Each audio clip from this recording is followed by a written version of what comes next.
right, and we are here after much ado, much divine ordination, and much karmic bullshit. We are finally filming here at the one and only Hairpin Arts Center in Logan Square, Chicago. I am here with my great friend Katie. She is the holistic hustler. I am so happy to finally be interviewing Katie. How are you doing today? I'm so good. Thank you so much, Gino. And before you ask, your hair does look great. Thanks.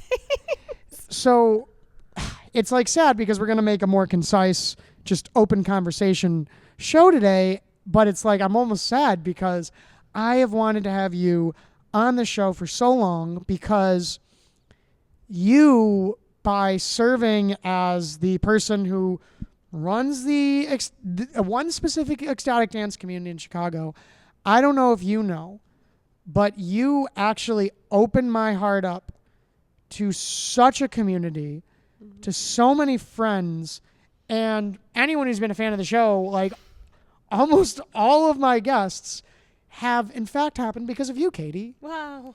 That's actually just true. Like it really did happen because you decided you wanted to dance with people. And I can't even begin to express what that act of service has meant to me. Today I really want to talk to you about the heart. We were talking a little bit before, and you know, you mind if I just sort of review the little thing we were talking about? Because some guests may know that I'm about to go to Virginia next month. Yeah. And I'm going to be there studying comparative religion. And my academic advisor recommended I read this book called A Republic of Mind and Spirit. And it talked about spiritual people in America. And it sort of said there was like these two kind of ways that people were spiritual. They were spiritual of the mind, you know, and they were spiritual in the sense of they thought that their mind is one with the mind of everything else in the universe. And because of that, they can enact change on the universe. They can better themselves. And it's all through their thought paired with their will and imagination. But then there's this other aspect of spirituality, and it's what we just call as the heart. And, you know, if you agree with that statement, you know, what does the heart mean to you? Wow. Well, first off, I'm so glad that you joined the dance community and have. I'm so sad to be leaving. I what know, the fuck? I'm sad too. But you'll start a dance in there, and you'll be fine. And No, like if there isn't wonderful. one, I will. Perfect. Yeah, you can go to ecstaticdance.com and find one, I'm sure. Okay, that's good to know. So it's interesting that you mentioned like the two paradigms of spirituality, meaning like the mental and the heart. And the last couple of years, I have been working with a mentor who's been all about the heart and how do we get into that heart space. And for me, when you're in your heart, you're living from a judgment-free zone. You have compassion, you have empathy, and not from like a thinking space, like from a felt space. So it's so feeling based, and it's so like present, because the heart is very present. The mind, I don't think, has the ability to be as present because we have thoughts, right? And they're constantly coming in, and we're constantly moving, and they're constantly judging everything in the world, right? That's kind of how we've been programmed. And it's also where the ego lives. I believe that the ego is in the mind. And I heard once a long time ago, like ego is edging God out. And I feel like the heart is like pulling God back in and reminding yourself that you are part of God, universe, consciousness, everything. And so if you can be in your heart, you can be an image and likeness of God or of the universe. And so I lived in and I still do because I'm human and we all are human, and you can't unfortunately leave your mind forever unless you're like a monk that sits in the mountains or something for months and years. Yeah, you can go all in on that as a spiritual practice. Yeah, but who's going to do that? There's like a percentage of people. Yeah, I've heard it's best if you like live in Thailand or something, you know, then you can fuck off and be a monk. I see them around here in Chicago, but I don't think that they are not judging. Yeah. No, it's something that I reflected on a lot about the heart, because there is this weird dichotomy between thoughts and feelings. And I was a long time in an organization called the School of Metaphysics. Mm-hmm. And metaphysics is obviously something as a study of the mind. And I think a lot of spirituality, especially in the modern age, does emphasize the mind. And it also emphasizes like this thing where you're trying to like escape the mind, or you're trying to heighten the use and experience of the mind. And there's nothing wrong with that. Like I said, I mean, a lot of I would say probably more or less Buddhist practices are like all about using the perceptions of the mind to escape the ego. Yet when I was reflecting on the heart, that feltness you were talking about, I mean, it's like the things that one feels through their heart in a lot of ways are some of the most important things you're ever going to feel. The thought of accomplishing something like graduating school, or like marrying a partner, or like having a child, like as a thought, it's a pretty nice thought. But what you actually feel in the moment those things happen, like that's the thing that gives it meaning. And like you hear so often about people who like accomplish certain goals, but then they don't feel anything. And it's like, you get the sense of what the fuck was the point. I think the connection between the heart and the body is like indelible. Like you can't separate them. Mm-hmm. What do you, we have a guest. Shout out everyone at the Hairpin Center, because we did not plan, we did our best. We did our best. Hey, and this is what the heart wanted. Yeah. So my question, I guess, to you is like, what do you find to be the meaning of the things that you feel with the heart? Okay, so like, I'll just share my experience since I've been working with my mentor, and kind of like what has happened for me in my life is that I have, for better, for myself and for others around me, like I have been able to get super present with my body. And really, like, when I'm not in my heart, I notice a lot more. Like when I'm in judgment, when I'm in those insecurity, or whatever the case may be. And sorry, my ADHD, sometimes like the noise, I'm like, what is my brain trying to do? It's listening to the things and talk. Yeah. But yeah, so I think like the heart is, it just brings you to the present moment. And I think that's probably why so many people that accomplish things don't feel anything, because they're not thinking about this present moment. They're thinking about, what is this thing going to get me for my future? They're not thinking about, how can I be in this present moment right here, right now, and actually allow myself to be here. And I think so often, like, our monkey mind wants us to just think about the next thing and the next thing and the next thing and the next thing. And, we're trained that way, really. Like, we're trained to not be present. Look at social media, jobs, work. It's always striving to be something better. You're never going to be good enough. And it's like, the heart just wants you to know that, like, you don't need any of that stuff, that you can just be here in this present moment and trust. I think trust is a big one for the heart too, is like trust that in this moment, everything is okay, no matter what is going on. And so I think that's what the heart is always wanting us to know, is that, like, if we can find even a glimmer of a present moment, whether it's like pausing and noticing the leaves that are moving, and it's like, can you pause long enough to actually feel the breeze of the leaves that are blowing? I have, like, one of the things that helps me a lot get into my heart is actually an activity. And it's rock climbing. You are a rock climber. I should have known. Climber, yeah. I can see the guns. Strong. Strong lady. We love it. I think there is, it's a good observation that there is, like, definitely a tendency of, I don't know if you'd say the human mind, or at the very least the Western mind, that there's a tendency in the mind of every thought is in anticipation of and in a domino effect of the next thought. Every action in the mind, at least, is like part of a sequence of what that action is supposed to result to.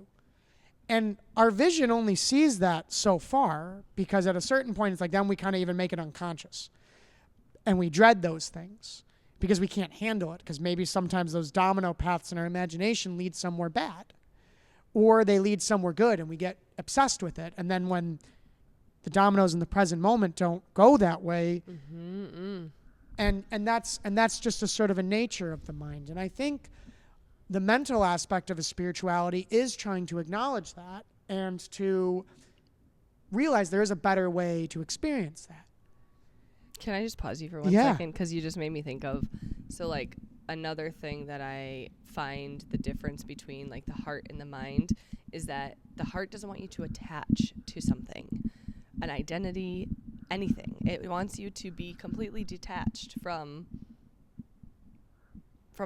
things and from labels and from, whatever. It's like it doesn't need that. Whereas the ego needs you to attach. The heart doesn't have any needs. It's, at least that's how I feel very strongly about, is like, so I don't plan anything, right? I mean, I plan some things, right? I have to plan something. We are alike in this.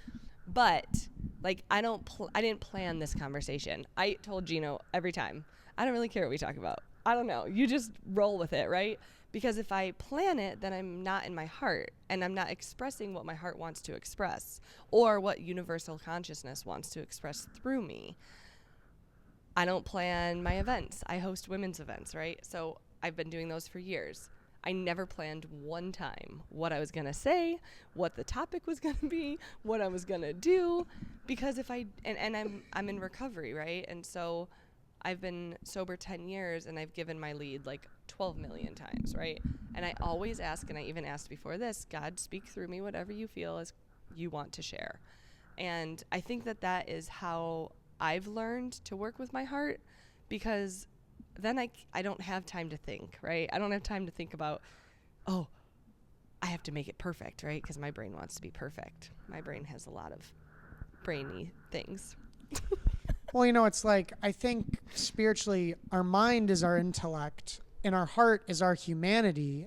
And that kind of makes me think, because you said like the heart doesn't get attached to anything. And I don't almost like, I see your point, and I don't know if I fully agree with it, just because I think of like attachments to the things that we love. The heart can be like ferocious, it seems. Or I think sometimes the heart can even be a little naive. So what do you think about, the aspect of the heart that is like the thing that's like, oh, I love that, like, don't leave me. Or it's like, oh, I put all of my heart into something and then it didn't happen. Like, how do you reconcile that? Well, I think this is a really great topic of conversation, because this is something I've worked on a lot, because I'm in a relationship, right? But again, it comes back to my ego. My ego doesn't want somebody to leave, because that is a me thing. I am claiming it as mine.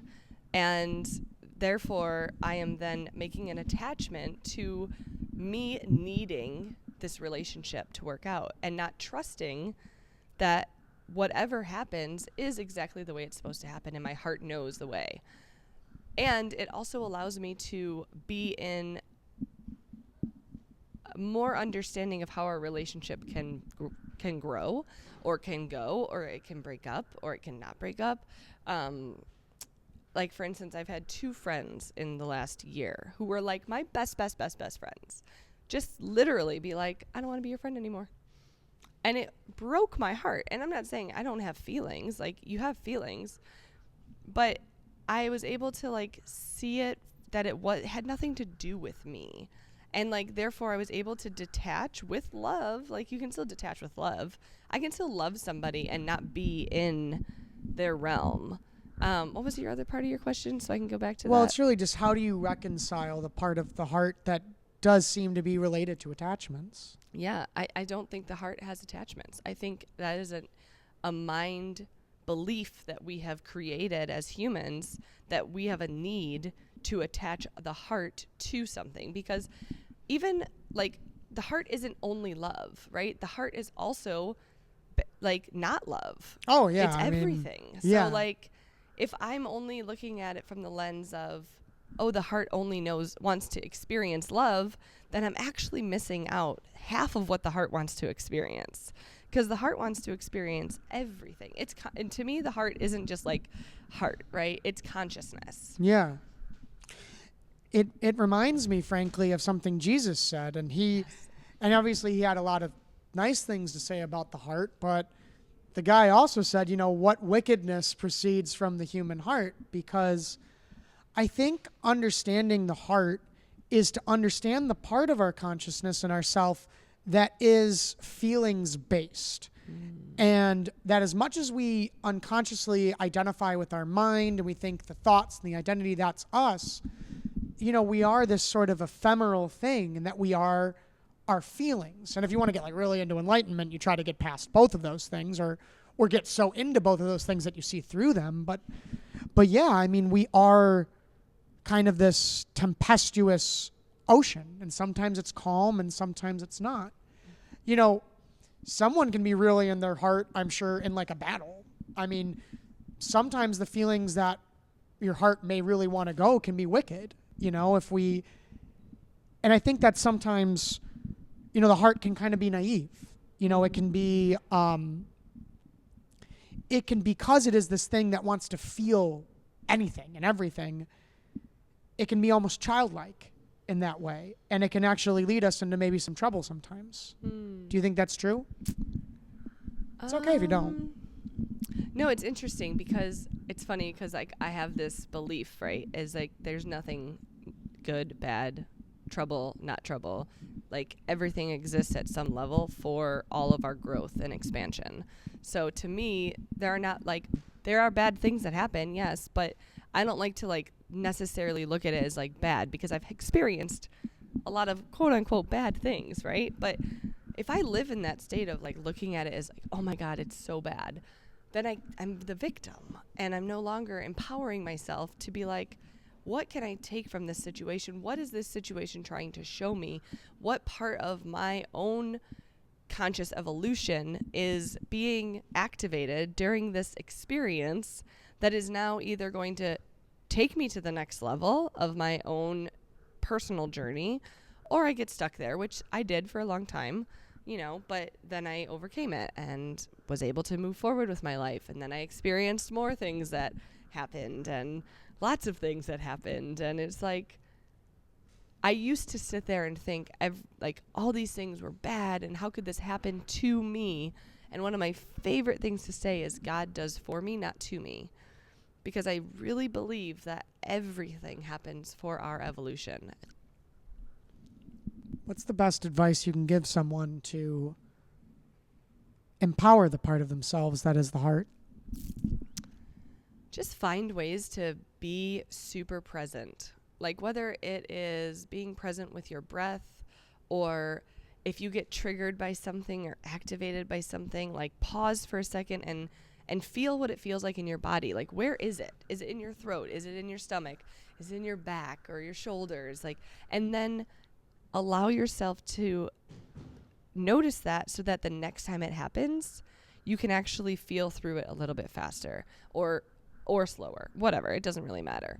And I also think like a lot of things don't really matter, and everything matters or nothing matters. I don't know. It's kind of interesting. Yeah, it's like it's a stunning thing that even just something as simple as like putting attention on like the center of the chest, like from time to time, actually, at least in my experience, can really change like your direct subjective experience. And we're kind of wrapping up, sadly, because of the time commitment. No! I know I've seen Alexander wave at me a couple times, but just from my heart again, I really wanted, I'm going to co-opt your spot on my show because now I'm going to say something to you. Yeah. I just really wanted to thank you, Katie, because when I found Alter, I was in the midst of an extremely low part of my heart. And I was so out of touch with myself that when I would dance with you guys, I don't know if you remember, I used to get attacked by so much emotion that I would actually have to sit down. Mm. And that was just reflective of what was inside of me that I didn't understand. And the space that you held not only allowed me to integrate that, to explore new things, the space that you held allowed me to meet people that validated every good thing I ever hoped was true about myself. Oh. And it's just this incredible thing because I love this community that you've created so much, and I know you are very humble about your role in it, but it's just so bizarre to me because I made all these friends in this short time and went so deep, and in literally 1 month, I will leave and may never truly go much farther with those relationships in person. And it really blows me away because it's like carrying my heart through that and hoping that I replicate that and trusting that I will. The space that you created for me in this less than 1 year I've been on with you guys, it actually changed my life, Katie. And I'm really grateful for that. And if you have anything else you want to say, now would be your time. Yeah, well, first I just want to say, look at who you've become in the year, because sure, I'm holding the space, but I'm here to help others find their selves and whatever that capacity looks like. And here, oh my God, how do I say this? Wherever you go from here, you will never be the same as you were. And you'll continue to just bless people in your life because you have shifted things in your own life and have become conscious of your own self and gifts and what you have to offer because it was reflected back to you through the community. And that's what all the heart ever wants, is just to be able to be and exist, and without fear or judgment or doubt or worry or insecurity or whatever. It's like, how can I just show up in this moment for what is present for me right here, right now? And how can I be present for whoever else is in my atmosphere? It's just, I'd always say the truest gift I ever got from anything that you'd call spiritual, which would include big life changes, is that you just become the person you always knew you were. Yeah. Where can people find you, Katie? On Instagram, I'm the Holistic Hustler. I think I'm also that on TikTok. Don't follow me there, though. I don't know about TikTok, man. But I'm mostly on Instagram at the Holistic Hustler. Why don't you plug all your shit? Is there anything else that you offer other than the Wednesday night dances? So we have the Rhythm Sanctuary Chicago Wednesday nights, every Wednesday. Going on 2 years almost. Holy crap. And then, I work with natural peptides for overall health and wellness. I do a little bit of wellness coaching and sobriety coaching. And you can find her through her Instagram. Reach out.